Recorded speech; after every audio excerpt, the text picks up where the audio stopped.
Hello friends, आज हम चर्चा करेंगे जो थर्ड ग्रेड शिक्षक भर्ती है यानी कि रीट मेंस, इसके लेवल 1 जो कक्षा 1 से 5 होता है उसकी इंग्लिश को पूरा डिटेल में समझेंगे कि इंग्लिश का सिलेबस क्या है, एग्जाम में कित पैटर्न जो है, जनरली क्वेश्चन किस अंदाज में पूछे जाते हैं और कितने क्वेश्चंस होते हैं। इसके अलावा जो हमारी प्लानिंग है, जो स्ट्रेटजी है, उसको हम समझेंगे।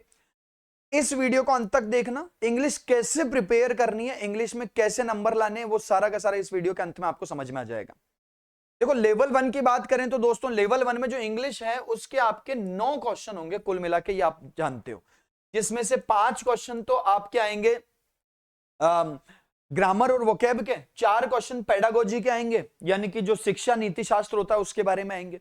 अब सर, इसका सिलेबस और उसके अलावा इसकी तैयारी कैसे की जाती है, किस टाइप से क्वेश्चन पूछे जाएंगे, वो हम थोड़ा सा डिस्कस करेंगे दोस्तों। ठीक है, तो सेशन में एंड तक जरूर देख लेना, फिर मैं आपको इसके बारे में बहुत बढ़िया बात बता दूंगा। पूरे के पूरे 9 क्वेश्चन सही होंगे और 9 क्वेश्चन जिसके सही होंगे वो जीतेगा। कारण यह है क्योंकि जो लेवल 1 में सिलेक्शन का जो मेन क्राइटेरिया, सिलेक्शन को डिसाइड करने वाले सब्जेक्ट हैं, वो है दोस्तों मैथ्स, साइंस और इंग्लिश। क्योंकि जीके में बहुत लोगों की बहुत भयानक तैयारी होती है और शानदार तैयारी होती है। हिंदी की बहुत सारे स्टूडेंट्स की बहुत अच्छी तैयारी है आजकल, लेकिन इंग्लिश, मैथ्स और साइंस, यहां पर जो स्टूडेंट्स बैकग्राउंड जिनका मैथ साइंस नहीं है, और इंग्लिश तो जनरली हमारा बैकग्राउंड रहा ही नहीं है, इसलिए इंग्लिश, मैथ्स और साइंस में स्टूडेंट्स के नंबर कम आते हैं और वो सिलेक्शन को डिसाइड कर देते हैं। जिसके इंग्लिश में 9 के 9 क्वेश्चन सही हो गए वो जंग में बहुत आगे हो जाएगा, ध्यान रखना। इसके बारे में मैं आपको वीडियो समझा देता हूं। देखो, ग्रामर का जो सिलेबस है, पहला भाग जिसमें 5 क्वेश्चन होंगे आपके, है ना, विद्यालय विषयों में, ग्रामर एंड वोकैब। ग्रामर और वोकैब का सिलेबस क्या है? 4 टॉपिक हमारे ग्रामर के हैं। आर्टिकल, टेंस, वॉइस और नरेशन, बहुत इजी टॉपिक है। अच्छा, पिछले एग्जाम में आर्टिकल से क्वेश्चन नहीं आया था, टेंस, वॉइस और नरेशन के क्वेश्चन आए थे, एक एक तीनों के प्रश्न आए थे। ये तीनों बहुत छोटे से सब टॉपिक्स हैं। जैसे इन चारों टॉपिक को मिला के आपको जो क्लास है, क्लास हो जाएगी आपकी करीब करीब 30 घंटे की, 28 से 30 घंटे की आपकी क्लास में आप इन सब को बहुत अच्छे से कवर कर सकते हो। अच्छा, दूसरी बात, हम जब पढ़ाते हैं तो डंके की चोट पर, यानी कि कह दिया कि सिलेबस के जो हमने पढ़ा दिया उसके बाहर एग्जाम में क्वेश्चन नहीं आएगा, इसका मतलब नहीं आएगा। पूरा कवरेज है। वॉइस में नॉन फाइनाइट वर्ब के पेसिव वॉइस में नॉन फाइनाइट वर्ब के पेसिव वॉइस भी पढ़ाए जाएंगे, जो एग्जाम में ज्यादा आते हैं आजकल, है ना, आपके एग्जाम में। नरेशन में आपको प्रोनाउन के सारे एक्सेप्शन पढ़ाए जाएंगे और मॉडल के एक्सेप्शन पढ़ाए जाएंगे। दोस्तों, मॉडल का एक्सेप्शन आजकल बहुत एग्जाम में उठ के आता है, नॉन फाइनाइट वर्ब के रूल्स पैसिव वॉइस में। अच्छा, यहां गुंजाइश ये नहीं है, हमारा उद्देश्य ये नहीं है कि सर हमारा तो सिलेबस कंप्लीट हो गया। सिलेबस कंप्लीट होने से कभी भी सर्टिफिकेट थोड़ी मिलता है कि सिलेबस कंप्लीट होने के बाद राजस्थान सरकार आपको सर्टिफिकेट देगी और उस सर्टिफिकेट से बाद में आपको नौकरी में अंकों का फायदा होगा। कुछ नहीं होगा।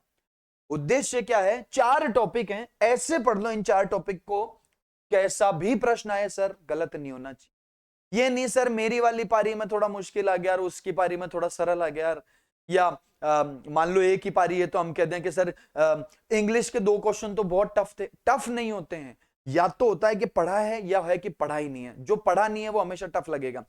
सारा पढ़ लो तो भी आप ज्यादा से ज्यादा 28-30 घंटे में सिलेबस पूरा कर लोगे, है ना, और इसके कुछ क्वेश्चंस निकाल दो। क्वेश्चंस हम आपको प्रोवाइड करवाएंगे हर टाइप के, वो क्वेश्चंस कर लो, है ना। मैं बाद में बताऊंगा कि इनको तैयार कैसे करना है, हम लोग क्या क्या करेंगे। इसके बाद वोकैब में है इडियम्स एंड प्रोवर्ब्स, कहावतें और मुहावरे, लोकोक्तियां, वन वर्ड सब्स्टिट्यूशन और फ्रेजल वर्ब। बहुत अच्छा टॉपिक है ना, बहुत बढ़िया टॉपिक है ये आपका फ्रेजल वर्ब। क्यों? क्योंकि इसको याद करने में, इसको पढ़ाने में बहुत जोर आता है। आप आमतौर पे देखोगे इसकी क्लासेस आपको नहीं मिलती है, लेकिन इसकी क्लासेस मैं आपको बिल्कुल प्रोवाइड करवाऊंगा और सारी की सारी हम पढ़ेंगे। मैं यूट्यूब पे भी इसके सेशन लूंगा। फ्रेजल वर्ब किसको कहते हैं? जब वर्ब, ये कट एक वर्ब है मान लो, इस कट के बाद में मैं कोई प्रिपोजिशन लगा दूं और इसका मीनिंग चेंज हो जाए, है ना। Cut off, cut down, cut in on, इन तीनों का मीनिंग अलग है। जैसे लुक का मतलब होता है देखना, लेकिन look down upon meaning change है, इसका मतलब होता है किसी को नीचा दिखाना, है ना। लुक आफ्टर, लुक आफ्टर मतलब देखभाल करना, है ना। और लुक इनटू, लुक इनटू मतलब जांच पड़ताल करना। लुक फॉर, लुक फॉर मतलब सर्च करना, खोजना, है ना। तो लुक अप टू मतलब किसी से एक्सपेक्ट करना या किसी को अपना, जैसे मैं लुक अप टू करता हूं यानी कि मैं किसी को प्रेरणा स्रोत मानता हूं। तो यहां पर जब किसी वर्ब के बाद में प्रीपोजिशन लगने से उसका मीनिंग चेंज हो जाता है, उसको फ्रेजल वर्ब कहते हैं। ये हमारा बिल्कुल छोटा सा लेकिन बहुत ही अच्छा सिलेबस ग्रामर और वोकेब से, ये ऐसा सिलेबस है जिसको आप कम समय में पूरा करोगे और क्वेश्चन बाहर नहीं जाएगा, मतलब पूरे सवाल सही होंगे। तैयारी कैसे करेंगे अभी बताता हूं। पहले अपन देख लेते हैं पेडागोजी। पेडागोजी के जो है दोस्तों 4 क्वेश्चन होंगे, और पेडागोजी में जो आपको रीट में जो सिलेबस दिया हुआ है वो कोई बहुत ज्यादा लंबा चौड़ा सिलेबस नहीं है। पहला पॉइंट है प्रिंसिपल ऑफ टीचिंग इंग्लिश। सिद्धांत जो है इंग्लिश पढ़ाने के लिए क्या क्या सिद्धांत का पालन करना चाहिए वो सारा है प्रिंसिपल ऑफ टीचिंग। छोटा सा टॉपिक है, ये उसमें कुछ बातें हैं जो हमको याद करनी होती है, हम याद करने में तो माहिर कर ही लेंगे। इसके बाद है अगला point communicative English language teaching, इसको सीएलटी कहा जाता है। इसमें भी कुछ सिद्धांत हैं, इसकी कुछ खामियां हैं, इसके कुछ फायदे हैं, कैसे काम करता है कम्युनिकेटिव लैंग्वेज टीचिंग। कम्युनिकेटिव का मतलब होता है कि हमको आदान प्रदान करना है विचारों का। विचारों का आदान प्रदान करने के लिए इंग्लिश अगर हमको सीखनी है तो उसमें क्या क्या चीजें सीखनी चाहिए, स्किल्स उसमें कौन सी इंप्रूव होती है। तो लर्निंग, जो रीडिंग राइटिंग इन पे, और जो अपना लिसनिंग और स्पीकिंग है इन पे ज्यादा फोकस किया जाता है, स्पेशली स्पीकिंग के ऊपर। तो सीएलटी के जो हमारे क्या फायदे हैं, क्या नुकसान है, किस तरीके से सीएलटी काम करता है, उसके ऊपर ये आपका होता है। मेथड्स ऑफ टीचिंग इंग्लिश, अब इसको थोड़ा सा बढ़ाना पड़ेगा। मेथड बहुत सारे हैं, कौन कौन से मेथड हैं दोस्तों। एक तो आपका जीसीटी मेथड आएगा, ये बहुत ज्यादा एग्जाम में ओल्ड मेथड है, सबसे पुराना, ग्रामर कम ट्रांसलेशन मेथड। एक आपका डीएम यानी डायरेक्ट मेथड है ना। एक आपका एएलएम यानी कि ऑडियो लिंगुअल मेथड है। एक आपका बाइलिंगुअल मेथड है, बीएम जिसको मैंने शॉर्ट फॉर्म में कर दिया। ये आपके जो मेथड्स है दोस्तों, इन चारों पांचों का आपको ध्यान रखना है। ये 4 मेथड्स आपको पढ़ने हैं, इन 4 मेथड्स में आपके क्वेश्चन आएंगे, ठीक है। तो हर मेथड की कोई खासियत होती है, कुछ फायदे होते हैं, कुछ नुकसान होते हैं और कुछ सिद्धांत होते हैं, उनको इसमें पढ़ना है, याद करना है। Difficulties in learning English, English जो सेकंड लैंग्वेज लर्निंग है उसमें क्या क्या डिफिकल्टीज आती है। और लास्ट टॉपिक है मेथड्स ऑफ इवेल्युएशन। इवेल्युएशन मतलब मूल्यांकन। मूल्यांकन हम पूरे जीवन भर किसी ना किसी का करते रहते हैं। तो आपको पता है जब भी हम कोई सब्जेक्ट पढ़ते हैं लास्ट में क्या होते हैं, लास्ट में फाइनल एग्जाम्स होते हैं। चाहे फर्स्ट क्लास से लेकर 12th तक की पढ़ाई देख लो आप, उसमें क्या हुआ था, पहले फर्स्ट टेस्ट होते थे, टर्म टेस्ट होते थे, फिर हाफ ईयरली होता था, ईयरली होता था। ये सारे टेस्ट क्यों लिए जाते थे, मूल्यांकन करने के लिए कि भाई ये लड़का कितना सीखा है, ये स्टूडेंट कितना सीखा है, ये अगली क्लास में जाने लायक है या नहीं है। इसका मूल्यांकन करने के लिए तो टेस्ट लिए जाते थे।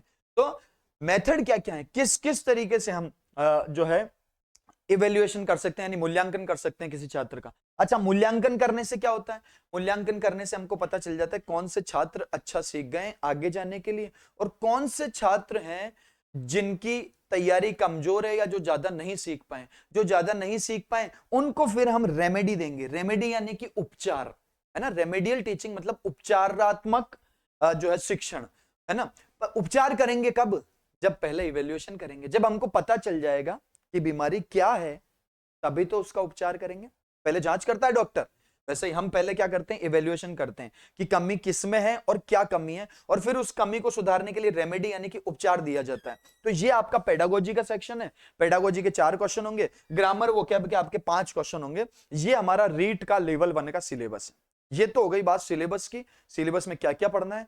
अब हम बात करते हैं कि पढ़ें कैसे और क्या पढ़ेंगे। मैं क्या करता हूं, देखो सबसे पहले तो मैं आपको बात बता दूं कि मैं करता हूं, आपको एक कोर्स देता हूं, है ना, स्पेशल इंग्लिश का, रीट मेंस, जिसको हम 3rd ग्रेड शिक्षक बोलते हैं, 3rd ग्रेड टीचर लेवल 1 यानी कि 1 to 5 का सेपरेट इंग्लिश का कोर्स। ये सेपरेट जो इंग्लिश का कोर्स है अभी आपको मिल जाएगा दिव्य दृष्टि क्लासेस ऐप में। आप जाएं, वहां जाने के बाद में आपको इंग्लिश की एक अलग से कॉलम मिलेगा, उसमें आपको देखना है, आपको 3rd ग्रेड टीचर लेवल 1 का इंग्लिश का कोर्स दिख जाएगा। अब क्या क्या है इसमें, मैं सबसे बात बता दूं, 499 इसकी प्राइस रहेगी मात्र। पूरे के पूरे 9 क्वेश्चन आपके इसमें कवर हो जाएंगे। टीचिंग यानी कि पेडागोजी, पेडागोजी का जितना सिलेबस है, ग्रामर, वोकैब, इसके अलावा कंप्लीट नोट्स, इसके अलावा सारे टॉपिक के कम से कम 150 से 200 सवालों का संग्रह। जैसा कि मैंने आपको बताया कि भैया पेसिव वॉइस में नॉन फाइनाइट वर्ब के क्वेश्चंस होने चाहिए, उसको आपको पढ़ना चाहिए, वहां से क्वेश्चन ज्यादा आता है। या डायरेक्ट इनडायरेक्ट में आपको जो है प्रोनाउन के एक्सेप्शंस पढ़ने चाहिए, वहां से एग्जाम में क्वेश्चन ज्यादा आता है। या फिर और भी जो मैंने आपको बातें बताई वो सब आता है, वो सभी आपको इस कोर्स में मिल भी जाएगा। प्लस में आपको नोट्स पूरे अवेलेबल हो जाएंगे, पूरी की पूरी वोकैब आपको, जो आपके तीनों पॉइंट्स हैं यानी कि phrasal verb, one word substitution और इडियम्स, ये तीनों मिल जाएंगे। इसके अलावा क्वेश्चंस आपको प्रैक्टिस क्वेश्चंस मिल जाएंगे। प्रैक्टिस क्वेश्चंस कितने मिल जाएंगे, तो आपको हर टॉपिक के 200 सवाल मिल जाएंगे। और ये 200 एक जैसे नहीं है, वैरायटी के हैं। जितने भी क्वेश्चन आपको एग्जाम पास करने के लिए करने चाहिए, वो सभी प्रकार के प्रश्न इसके अंदर आपको मिल जाएंगे। तो complete video lectures, recorded video lectures इसमें मिल जाएंगे, रिकॉर्डेड लेक्चर्स आपको इसमें मिल जाएंगे, ठीक है। और अभी तक क्या क्या है, तो अभी तक मैंने इसमें ग्रामर और वोकैब पूरी रिकॉर्ड कर दी है और ये अपलोड भी कर दी है। यानी अगर अभी आप कोर्स परचेज करते हैं तो पूरा कंप्लीट ग्रामर और कंप्लीट वोकैब आपको मिल जाएगी। आने वाले 3 दिन के अंदर आपको पेडागोजी वाला पूरा का पूरा सेक्शन उसमें रिकॉर्डेड क्लासेस के माध्यम से मिल जाएगा। वो मैं रिकॉर्ड कर रहा हूं लेटेस्ट में और बहुत बढ़िया तरीके से, एकदम शानदार। उसको आपको अगले 3 दिन में प्रोवाइड करवा दिया जाएगा। फिलहाल उसके अंदर आपको कंप्लीट नोट्स, प्रैक्टिस और कंप्लीट ग्रामर मिल जाएगी। आप अभी से अपनी पढ़ाई करना शुरू कर दो, ग्रामर का सिलेबस कवर करो, वोकैब पढ़ो, और उसके बाद जब टीचिंग मेथड्स की क्लासेस अपलोड हो जाए तो वो पढ़ लेना। रिकॉर्डेड लेक्चर्स, नोट्स, वोकैब के सेशंस और प्रैक्टिस क्वेश्चंस उसके अंदर, यानी कंप्लीट कोर्स मात्र 499 रुपए में। हाँ, क्योंकि कोर्स अभी अभी लॉन्च हुआ है, हमने हमारा नया चैनल भी बनाया है, तो इसलिए इस पे आने वाले मात्र 3 दिन के लिए मैं आपको एक ऑफर देता हूं। 3 दिन के लिए 299 में दे देंगे, 3 दिन बाद 499 कर देंगे। अभी 3 दिन के लिए ये 299 में, यानी कि 299 रुपए में आपको अवेलेबल है। आप दिव्य दृष्टि क्लासेस ऐप से परचेस करो, पढ़ाई शुरू करो। एक तो ये बात हो गई। दूसरी बात ये हो गई कि सर हमारा तो एक बार कोर्स पूरा हो गया, अब हमको तो चाहिए कुछ अच्छे क्वेश्चन प्रैक्टिस सेशंस। अगर ऐसा है, अगर आपने बेसिक में कम चीज पढ़ रखी है तो भैया कोर्स से पढ़ लेना। बेसिक ढंग से नहीं पढ़ रखा है, या आधा कच्चा पक्का है, या बहुत अच्छे से समझ नहीं पाए, या उसके अंदर जो अच्छे लेवल के सवाल ही नहीं हम पढ़ पाए, जैसे कि नॉन फाइनाइट वर्ब का पैसिव वॉइस और ये सब नहीं पढ़ पाए, तब उस केस में तो आप कोर्स लो। और अगर आपको लगता है कि सर हमने पढ़ाई थियोरी तो बहुत अच्छे से कर ली है, आप तो प्रैक्टिस कराओ, तो दोस्तों YouTube के ऊपर आप हमसे जुड़ जाओ। मैं YouTube के ऊपर सबसे पहले फ्रेजल वर्ब की क्लास लेके आ रहा हूं, रीट की, रीट लेवल 1 के लिए, और जिस भी एग्जाम में आती है, जैसे और भी कई एग्जाम में, तो फ्रेजल वर्ब का कंप्लीट फ्रेजल वर्ब मैं आपको पढ़ा दूंगा, क्वेश्चंस करवा दूंगा प्रैक्टिस के लिए YouTube पे दिव्य दृष्टि क्लासेस पर। दूसरा, इसके बाद मैं आपको जो टीचिंग ऑफ इंग्लिश है यानी पेडागोजी है, उसके क्वेश्चंस, अच्छे अच्छे लेवल के सारे क्वेश्चंस प्रैक्टिस के लिए YouTube पर फ्री पढ़ा दूंगा।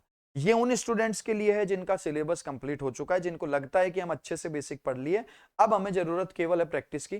तो प्रैक्टिस जितनी भी करनी है YouTube पे, कोशिश करूंगा एक पूरी कंप्लीट मैराथन 10-12 घंटे की रीट लेवल 1 के लिए आपके लिए मैं लेके आ जाऊं। और उसके अलावा जो सेशंस हैं, प्रैक्टिस सेशंस 1-1, 2-2 घंटे के टॉपिक वाइज, वो तो मैं आपको प्रोवाइड जरूर करवाई दूंगा। तो अगर आपका सिलेबस कंप्लीट हो गया है तो आप YouTube पे फ्री पढ़ें हमारे साथ में, और अगर सिलेबस आपको अच्छे से करना है तो आप इस कोर्स को परचेज करें।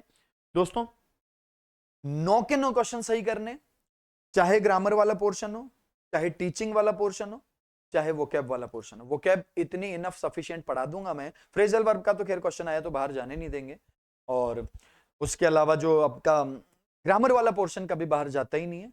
टीचिंग वाला जो है उसमें याद करने की क्या चीजें, उसको ढंग से आपको पॉइंट्स याद करवा दिए जाएं, क्योंकि उसमें क्या है, सब कुछ इंग्लिश में लिखा जाता है, तो उन पॉइंट्स को आपको इतने अच्छे से समझाना है कि आप कंफ्यूज ना हो जाओ। सारा इंग्लिश में लिखा रहता है, तो एग्जाम में जब ऑप्शन आता है ना, तो पढ़ अगर हम बहुत अच्छे से तैयारी करके जाते हैं, फिर भी अगर उन ऑप्शंस को ढंग से नहीं समझ पाए तो क्वेश्चन गलत हो जाता है।